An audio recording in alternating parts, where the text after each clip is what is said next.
Halo semua teman-teman, Halo, konnichiwa. Selamat siang, selamat teman-teman. datang lagi di dunia podcast. Perkenalkan dulu namanya siapa, dari mana, pengalaman kerja sebelum di Jepang, ngapain di rumah.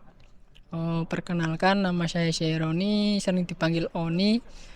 Saya asal dari Pekalongan. Saya SMK Muda Pencongan.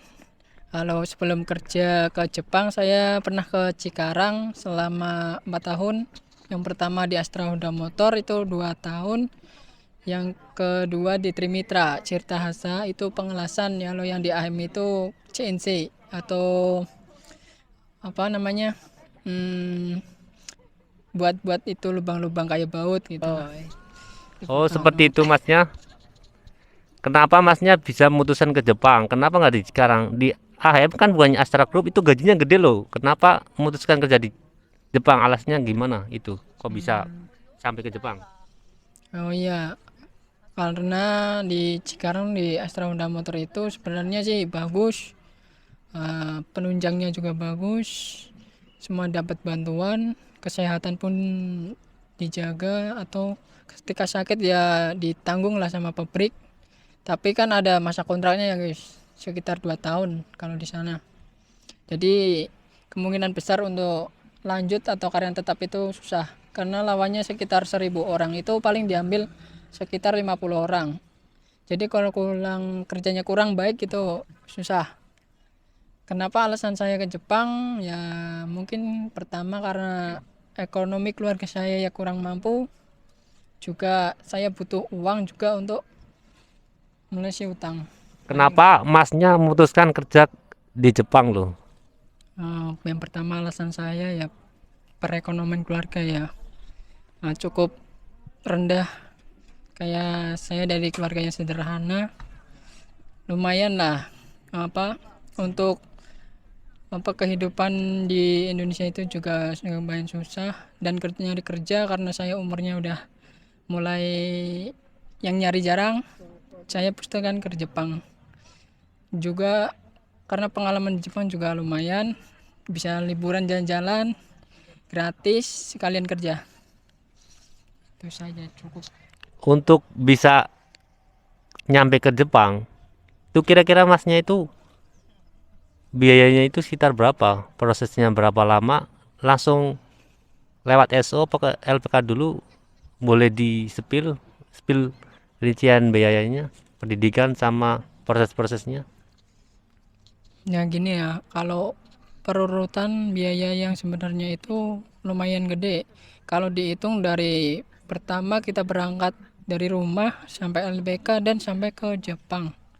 Kalau yang saya ingin sepil ya biar real ya, dari pertama untuk bensin, makan segalanya dari LPK pertama, LPK terakhir, SO masuk dan berangkat ke Jepang, kalau di total itu nyampe 55 jutaan segitu.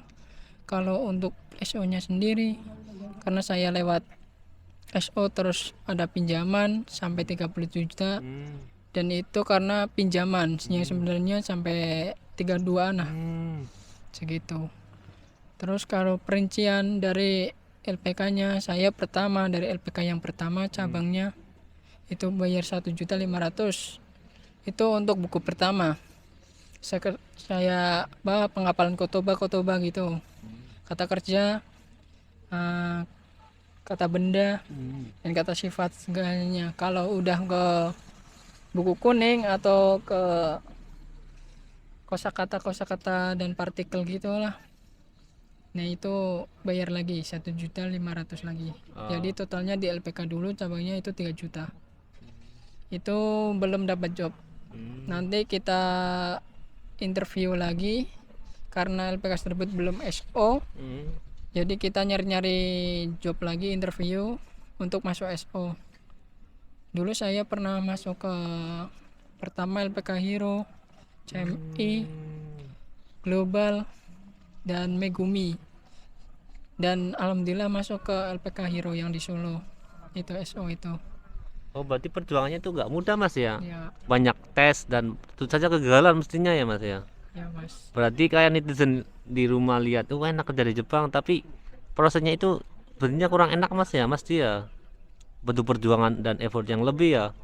Berarti nggak cuma daftar bayar bisa terbang itu ya. Enggak. Berarti walaupun punya duit belum bisa terbang Mas ya. Ya sebenarnya itu gimana ya Mas, emang Kensus pemagang itu emang prosesnya panjang, nggak semudah itu, tapi tergantung cerita dan takdir masing-masing ya, rezekinya masing-masing. Kalau rezekiku karena yang penting saya dapat job berangkat, bisa kerja di Jepang, ya beginilah prosesnya. Kalau yang saya alami gitu prosesnya gitu. Oh. Berarti itu di LPK bayarnya berapa? LPK pertama itu yang belum SO berapa biayanya? Yang pasti harus dibayar berapa duit? Pasti belajar ya 3 juta itu dari bab 1 sampai bab sekitar berapa ya? 20 kalau yang kurang salah. Terus Itu aja. belajar di LPK segitu 3 juta terus kan cari SO dapat job Ya. itu di SO-nya itu yang uang harus yang dibayar berapa Mas? Kalau di SO saya sih Iya biayanya sampai berapa? 32 itu sampai berangkat.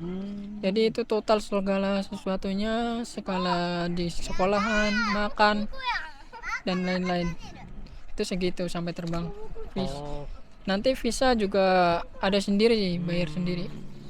berarti uangnya harus di tangan yang dipegang itu ya, ya itu berarti 32 sama LPK 3 juta 35 kurang lebih harus pegang 40 Mas ya. Ya, Berarti Masnya tadi bilang 55 itu bener ya, lebih ya dan lain-lainnya ya. segitu. Cuman kalau saya kan bukan nabung ya, kalau ada lah uang segitu Iya. enggak. Karena saya ada sampingan juga kerja. Hmm. Jadi ya saya alhamdulillah ada rezeki saya berangkat, kalau nggak ada rezeki ya saya tetap kerja. Oh, berarti itu Mas ya. Apa? Nyicil lah mana lah, bertahap Iya, ya. Per paket gitu ya. Ya, Menurut Masnya kerja di Jepang dengan biaya segitu besarnya 55 juta itu worth it nggak menurut Masnya? kalau menurut saya sih worth it aja sih. Meskipun kurs sekarang lagi turun-turunnya, gaji nggak menentu ya. Karena ya efek dari mungkin dari perang-perang sebelumnya, mungkin tapi belum pasti sih. Cuman ya sekarang lemburan aja jarang gitu. Saran buat yang di Indonesia itu ya, yang di LPK yang lagi belajar belum dapat job dan kayaknya gagal terus. Menurut Masnya kasih motivasinya buat mereka itu apa Mas? Yang biar tetap menyala itu gitu. Kalau dari saya sih sarannya tetap semangat, terus belajar. Yang penting harus hafalin semua kotoba, itu yang terpenting. Nanti kalau diajak ngomong orang itu tahu apa dia yang ngomong, jangan seperti saya kalau di kadang-kadang nggak ngerti apa yang dia ngomong. Makanya harus hafal kotoba. Oke. Dan terus tetap semangat.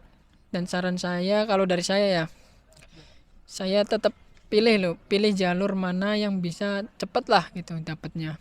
Kalau saya dari itu, kenapa saya ngambil dari cabang LPK nggak langsung SO, karena saya tahu diri, keluarga saya diri nggak mampu, uangnya ya pas-pasan, kalau nggak kerja nggak bisa. Kalau di SO itu harus stay on occasion di situ kan, harus 1 hari itu full Fokus ya, fokus belajar. Kalau di full time LPK lah ya, sebelumnya full itu time. bisa kerja, bisa belajar, soalnya kan setengah hari, yang setengah harinya itu bisa kerja Bisa gitu. itu ya apa jualan gitu ya. Ya, jadi saya ambil dari situ.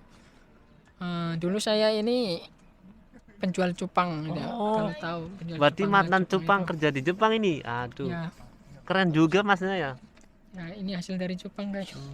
Berarti nggak Cupang bisa sia-sia kesini ya lah. Ya, effortnya ya. Oh iya, ngomong-ngomong Masnya jobnya apa di sini? saya alhamdulillah dapat job pengecatan guys, dari pengecatan mobil-mobil. Kalau anda pernah lihat mobil derek gitu, nah itu saya ngecat itu. Jadi ngecat itu yang chassis, body. Cuman saya sekarang Yang di di trotoar ngamplas. di itu Ya, yang tol itu, mobil-mobil kecil tapi yang yang di tol kecil itu, ya, bukan yang gede ya. Nah itu otomotif berarti ya. ya pabrik lah, Kuju. Itu mas. Dulu Masnya kok itu Masnya dulu kok mengapa lo memutuskan untuk jualan cupang lo? apa. Baitonya itu loh, emang hobi cupang apa gimana? Enggak, kali kalau dari dulu itu cupang itu dari dulu ya, dari mas saya tinggal nerusin karena saya hobi cupangnya, cari hobi peternak segala hewan lah. Di rumah saya banyak hewan apa aja ada. Berarti emang Cuman nggak ada buaya. Buayanya saya sendiri. berarti memang perjuangan juga mas ya. Berarti belajar bahasa Jepang, pulangnya ternak cupang. Ih, keren juga ternyata ya. Saya berangkat pagi, pulang sore mas. Kalau pagi saya nyari umpan ikan, makanin, habis makanin selesai saya berangkat sekolah guys. Kadang sekolah saya telat nih. Ichibang Osoi mas. Oh. Pemain paling telat siapa? Saya guys. Kalau masalah gaji boleh disepil gak sih mas? Kisaran aja berapa rank gitu di sini? Ya, Boleh biar Koetachi di rumah. OMR aja lah, OMR. OMR itu 14 cukup lah. Itu lembur. Sama lembur itu. Lumayan juga mas ya. Kalau di kota masnya Pekalongan UMR berapa gitu? OMR sekarang 2.500.000 kayaknya. Oh berarti bisa hampir 6 kali lipat mas ya. Iya. Oke guys, cukup sampai di sini podcast kita. Semoga bermanfaat ya guys. Menurut saya sebagai host juga sih memang worth it sih guys bekerja di Jepang. Dengan misalkan modal 50 jutaan lah, lo bisa kerja di Jepang lo. Tapi tanda kutip ya guys, nggak harus punya duit 50 Iya juta. betul. Emang dirinci lah atau buka pakai dana talangan bisa mas ya. Iya. Tantangan bisa. Yang penting Maksudnya kamu adanya apa? Kalau menurut saya sih 50%-nya dari dana saya yang sebut itu kamu punya iya ya betul betul. berangkat, tinggal sisanya nanti Allah yang Nyari-nyari lah menentukan. ya bener. 50 juta modal ke sini ya 3 bulan 4 bulan gaji balik lah mas ya. Ya menurut saya worth it sih. Bukannya saya apa-apa ya, kuliah aja 4 tahun belum tentu jadi orang mas ya. Ya, Kita belajar di LPK misalnya setahun belum dapat hasil dan gagal lagi nggak Ya. apa-apa sih. di sini aja masih berjuang Iya. mas. Di sini masih berjuang mas. Belum Inti- sukses. Intinya tetap bekerja aja mas ya walaupun nggak ada hasil, Intinya ikut syukuri, tes Mas, terus ya. apa yang ada yang kita terima. Ininya buat kalian semua yang di rumah tetap semangat lah. Baik teman-teman, sampai di sini dulu podcast kita. Semoga ada manfaatnya. Bila ada pertanyaan atau request ya teman-teman silakan komen di sini nanti saya balas. Terima kasih buat Mas Onil yang udah datang ke podcast saya. Semoga Mas Onil sukses ya di kerjanya ya di Jepang ya. Amin. Semangat. Semangat guys, menyala. Assalamualaikum warahmatullahi wabarakatuh. Konnichiwa.